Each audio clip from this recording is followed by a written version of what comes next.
दोस्तों नमस्कार, हाजिर है एक बार फिर से आज की बड़ी और ताजा खबरों के साथ। बस आपसे निवेदन है, कृपया वीडियो को लाइक कर दें, चैनल को सब्सक्राइब कर लें और घंटी बटन जरूर दबा दें। वहीं पहली बड़ी खबर, किसानों का सिर फोड़ने का आदेश देने वाले करनाल के एसडीएम का किया गया तबादला। ये आपको बता दें कि हरियाणा सरकार ने करनाल एसडीएम आयुष सिन्हा का तबादला कर दिया। करनाल में किसानों के प्रदर्शन के दौरान एसडीएम के रूप में तैनात भारतीय प्रशासनिक सेवा के 2018 बैच के अधिकारी आयुष सिन्हा कैमरे के सामने पुलिस से कथित तौर पर किसानों के सिर फोड़ने के लिए कहते हुए नजर आए थे। हरियाणा सरकार की ओर से जारी आदेश में कहा गया है कि सिन्हा अब नागरिक संसाधन सूचना विभाग के अतिरिक्त सचिव होंगे। आदेश में कहा गया है कि उन्हें एक खाली पद पर स्थानांतरित किया गया है। और ये बड़ी खबर, बीजेपी की बड़ी मुश्किलें, बीजेपी की सहयोगी पार्टी जेडीयू ने की बड़ी मांग, कहा एलपीजी रसोई गैस सिलेंडर की कीमतें वापस ले सरकार। ये आपको बता दें कि एलपीजी की बड़ी कीमतों पर अब एनडीए के भीतर ही मतभेद दिखने लगे हैं। कांग्रेस नेता राहुल गांधी की ओर से मोदी सरकार पर हमले के बाद अब जेडीयू ने बड़ी कीमतों को वापस लेने की मांग की है।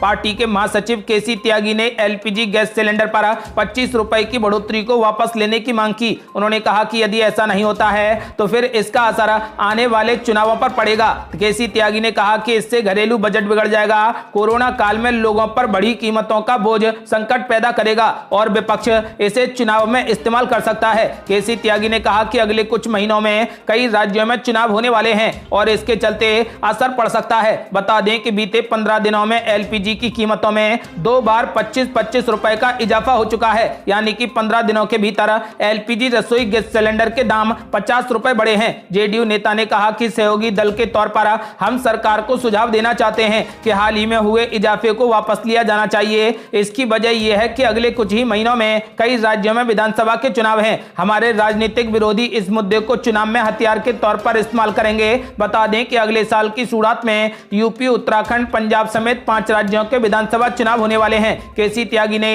पेट्रोल और डीजल की कीमतों को मार्केट के हवाले किए जाने को भी गलत करार दिया है। उन्होंने कहा कि आम लोगों को लाभ पहुंचाने के लिए सरकार को दखल देना चाहिए और इनकी कीमतों को तुरंत नियंत्रित करना चाहिए। और बड़ी खबर, कांग्रेस में प्रशांत किशोर की एंट्री पर भी मतभेद, G23 के विरोध के बाद अब सोनिया लेंगी आखिरी फैसला। ये आपको बता दें कि पंजाब, छत्तीसगढ़, राजस्थान से लेकर केरल तक पार्टी में अंतर कलह से जूझ रही कांग्रेस में चुनावी रणनीतिकार प्रशांत किशोर की एंट्री को लेकर भी अब मतभेद हो गए हैं। सूत्रों के मुताबिक पार्टी की अंतरिम अध्यक्ष सोनिया गांधी ने कई नेताओं से इस मुद्दे पर बात की है। सूत्रों के मुताबिक कई नेताओं ने प्रशांत किशोर को पार्टी में शामिल करने पर आपत्ति जाहिर की है, तो कुछ ने इसे पार्टी के में बताया है। अब गेंद सोनिया गांधी के पाले में है। सूत्रों के मुताबिक कई नेताओं ने प्रशांत किशोर को पार्टी में शामिल करने पर अपना विरोध दर्ज किया है और कुछ ने उन्हें कांग्रेस में शामिल करने की पैरवी भी की है। बाद में फैसला पार्टी अध्यक्ष पर छोड़ दिया गया है। सूत्रों ने बताया कि पार्टी के संगठन में बदलाव की मांग को लेकर सोनिया गांधी को लेटर लिखने वाले समूह 23 के नेताओं ने प्रशांत किशोर को लेकर भी नाखुशी जाहिर की है। लंबे समय से संगठन चुनाव की मांग करने वाले इन नेताओं में गुलाम नबी आजाद, कपिल सिब्बल, आनंद शर्मा जैसे वरिष्ठ नेता शामिल हैं। आपको बता दें कि अब आखिरी फैसला सोनिया गांधी पर छोड़ दिया गया है। और ये बड़ी खबर, विकास दुबे केस में अब चलेगा यूपी पुलिस का सबसे बड़ा डंडा, 34 गुर्गों की 100 करोड़ की प्रॉपर्टी होगी जब्त। ये आपको बता दें कि उत्तर प्रदेश की सबसे बड़ी प्रॉपर्टी सीजर की कार्यवाही की उल्टी गिनती शुरू हो चुकी है। बिकरू कांड में 34 आरोपी जेल में बंद हैं। सभी की संपत्तियों का ब्यौरा जुटाने की कवायद शुरू हो चुकी है। पुलिस अफसरों के मुताबिक अगले 10 दिनों में पूरा ब्यौरा पुलिस के पास होगा, जिसके बाद सीज की कार्यवाही शुरू कर दी जाएगी। डाटा जुटाने के लिए पुलिस अलग अलग एजेंसियों की मदद ले रही है। बिकरू में सीओ समेत 8 पुलिस कर्मियों को विकास दुबे और उसके गुर्गों ने मौत के घाट उतार दिया था। इसके बाद पुलिस ने एनकाउंटर में विकास दुबे समेत 6 को मार गिराया था। महिला और पुरुष आरोपियों को मिलाकर 34 साथियों को जेल भेजा गया। आपको बता दें कि इस मामले में सिर्फ पुलिस ही नहीं बल्कि ईडी, आईबी समेत कुछ और एजेंसियों ने भी जांच की थी। अब 34 आरोपों की कुल 100 करोड़ की संपत्ति को जब्त किया जाएगा। और ये बड़ी खबर, आम आदमी पार्टी के नेता संजय सिंह का बड़ा ऐलान, बोले तिरंगे के नीचे यूपी को भ्रष्टाचार मुक्त बनाने का लेंगे संकल्प। ये आपको बता दें कि दिल्ली के उप मुख्यमंत्री और आम आदमी पार्टी के नेता मनीष सिसोदिया और पार्टी के उत्तर प्रदेश प्रभारी संजय सिंह तिरंगा संकल्प यात्रा के लिए नोएडा पहुंचे। संजय सिंह ने कहा कि तिरंगे के नीचे यूपी को भ्रष्टाचार मुक्त बनाने का संकल्प लेंगे। आगरा में तिरंगा संकल्प यात्रा निकालने पर 517 लोगों पर मुकदमा दर्ज किया गया। पुलिस एक नहीं 1000 मुकदमे दर्ज कर ले। यूपी के गांव गांव में हम तिरंगा यात्रा निकालेंगे। एक साल तक आजादी की 75वीं वर्षगांठ पर अलग अलग तरीके के आयोजन करेंगे। उन्होंने कहा कि जन आशीर्वाद यात्रा में हजारों लोग कमल का झंडा लेकर निकलते हैं तो उन पर कोई मुकदमा नहीं होता, हम तिरंगा लेकर निकलते हैं तो मुकदमा दर्ज कर लिया जाता है। क्या आजादी की 75वीं वर्षगांठ पर हम सड़क पर भी नहीं उतर सकते? नोएडा में लोगों को नोटिस देकर यात्रा से रोका गया। 14 सितंबर को हम अयोध्या में यात्रा निकालेंगे। संजय सिंह ने कहा कि उनकी पार्टी राज्य का आगामी विधानसभा चुनाव अपने बलबूते पर लड़ेगी और सभी 403 सीटों पर अपने प्रत्याशी उतारेगी। प्रदेश में किसानों को फसल के सही दाम मिलेंगे, गरीब के घर में 300 यूनिट फ्री में बिजली से रोशनी होगी और नौजवानों को रोजगार मिलेगा।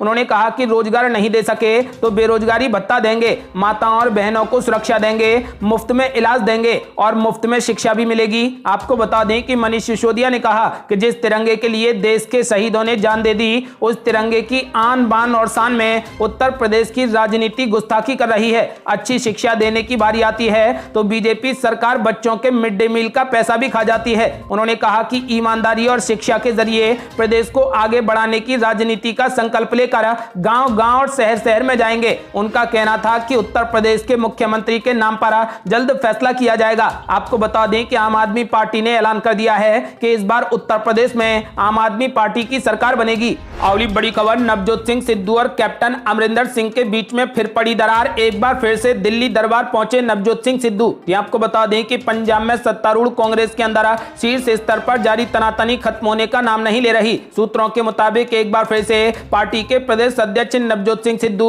और मुख्यमंत्री कैप्टन अमरिंदर सिंह के बीच की नाराजगी एक बार फिर बढ़ गई है। सिद्धू एक बार फिर से दिल्ली दरबार पहुंच गए हैं। पंजाब कांग्रेस प्रभारी हरीश रावत को सिद्धू ने दो टूक कहा कि जो 18 सूत्रीय कार्यक्रम उनकी और आला कमान की तरफ से कैप्टन अमरिंदर सिंह को दिया गया था, उनमें से किसी भी पॉइंट पर संतोषजनक काम नहीं हो रहा। आपको बता दें कि इसी मुद्दे पर हरीश रावत की ओर से भी कोई भी संतोषजनक जवाब नहीं मिलने के कारण नवजोत सिंह सिद्धू नाराज होकर दिल्ली में सोनिया गांधी से मिलने पहुंच गए हैं। आपको बता दें कि इस बीच हरीश रावत ने आज मुख्यमंत्री कैप्टन अमरिंदर सिंह से भी मुलाकात की है।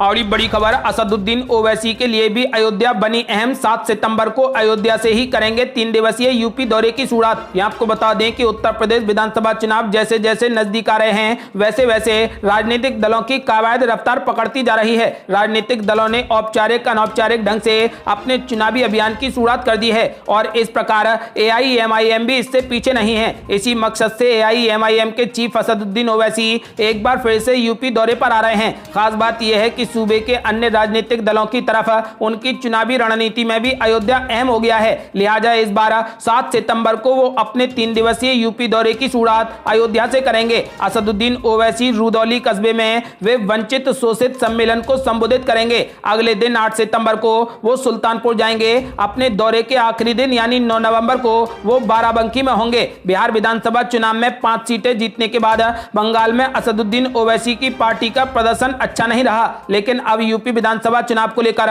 उनकी उम्मीदें परवान चढ़ रही हैं। उनकी इन कोशिशों से यूपी के बने बनाए समीकरणों में फेरबदल को लेकर कयास भी लगाए जा रहे हैं। असदुद्दीन ओवैसी कह चुके हैं कि इस बार अखिलेश यादव का MY समीकरण नहीं चलेगा। M का मतलब मुस्लिम और Y का मतलब यादव से है। आपको बता दें कि असदुद्दीन ओवैसी बार बार कह रहे हैं कि इस बार यूपी में A to Z समीकरण चलेगा। और बड़ी खबर, इस बार यूपी विधानसभा चुनाव से पहले यूपी में होगी सौगातों की बौछार। मुहूर्त देखकर होगी PM मोदी की एंट्री। ये आपको बता दें कि यूपी के चुनावी रण से पहले इस बार यूपी में सौगातों की बौछार होगी। प्रधानमंत्री नरेंद्र मोदी सूबे के हर हिस्से में तमाम विकास योजनाओं का उद्घाटन और शिलान्यास करने वाले हैं। इस दौरान वे रैलियां भी करेंगे। पार्टी इन कार्यक्रमों की रूपरेखा इस हिसाब से बना रही है कि प्रदेश के पूर्व से पश्चिम तक हर इलाके को कवर किया जा सके। लगभग पूरे हो चुके प्रोजेक्टों के साथ ही उन कार्यों की भी सूची को अंतिम रूप दिया जा रहा है जिनकी नींव रखी जानी है। खास बात यह है कि मिशन 2022 में PM मोदी की एंट्री में मुहूर्त का भी खास ख्याल रखा जाएगा। ऐसे में नवरात्र को सबसे शुभ माना जा रहा है। चुनाव में जाने से पहले योगी सरकार अपने 4.5 साल में किए गए कामों को प्रदेश की जनता को दिखाएगी। कई ऐसे बड़े काम हैं जिनके सहारे भाजपा और मौजूदा सरकार को चुनावी पार करने की उम्मीद है। आपको बता दें कि फिलहाल ऐसा माना जा रहा है कि गोरखपुर की फर्टिलाइज फैक्ट्री और गोरखपुर गोरखपुर एम्स के उद्घाटन के लिए फिलहाल 18 अक्टूबर की तिथि प्रस्तावित है। अक्टूबर से दिसंबर के बीच प्रधानमंत्री के कई कार्यक्रमों के अलावा गृह मंत्री अमित शाह के कार्यक्रम प्रदेश में होने हैं। आपको बता दें कि पीएम नरेंद्र मोदी और गृह मंत्री अमित शाह इस बार यूपी में ताबड़तोड़ रैलियां करेंगे और ये कार्यक्रम लगभग दुर्गा पूजा पर शुरू हो जाएगा।